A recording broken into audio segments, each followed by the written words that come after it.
ইস্টবেঙ্গলের জন্য খারাপ খবর এটাই যে কেভিন সিভেলে ২৭ বছর বয়সী এই ডিফেন্ডার সেও কিন্তু ছেড়ে দিতে চলেছে বলে জানা যাচ্ছে। ইস্টবেঙ্গল নিয়ে তার কোনো ক্ষোভ বিক্ষোভ নেই, কিন্তু ইস্টবেঙ্গলের সঙ্গে তার ১ বছরের চুক্তি। ইস্টবেঙ্গলও চুক্তি বাড়ানোর জন্য কথাবার্তা বলছিল বলে শোনা যাচ্ছে।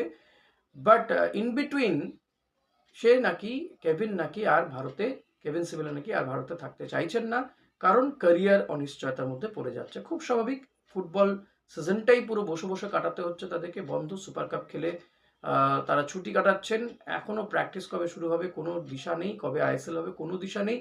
তো এমত অবস্থায় কে কার কেরিয়ার খারাপ করবে বলুন? স্পেনে থার্ড টায়ার লিগ খেলতো এই কেভিন সিভেলে, তার থেকে ইস্টবেঙ্গলে এসে অসম্ভব ভালো খেলেছে। তার সঙ্গে আনোয়ারের যে জুটিটা ইস্টবেঙ্গলের ডিফেন্স একটা মজবুতি দিয়েছে।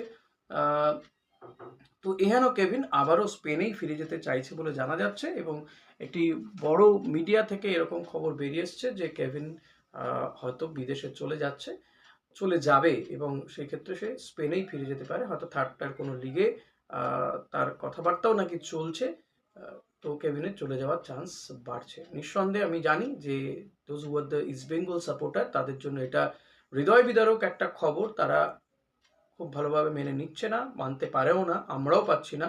তো আমি বলবো যে এখনো সে ছেড়ে চলে যায়নি, কারণ দেখুন এই চলে যাওয়ার সময়টা এটাই, জানুয়ারি মাসে উইন্টার ট্রান্সফার উইন্ডো খুলে যাবে, তো ক্লাবগুলো, বিদেশি ক্লাবগুলো তো যোগাযোগ করছে। কেভিন মিগুয়েলের মতন প্লেয়াররা তো বসে থাকার জন্য খেলতে আসেনি না, তারা তো খেলবে।